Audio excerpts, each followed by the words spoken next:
Ao comprar uma batata frita, um café ou uma pipoca, normalmente existem três versões do mesmo produto: pequena, média e grande.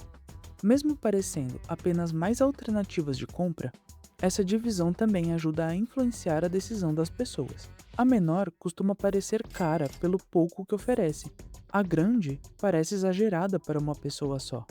Com isso, optar pelo tamanho médio acaba passando a sensação de ser a escolha mais inteligente.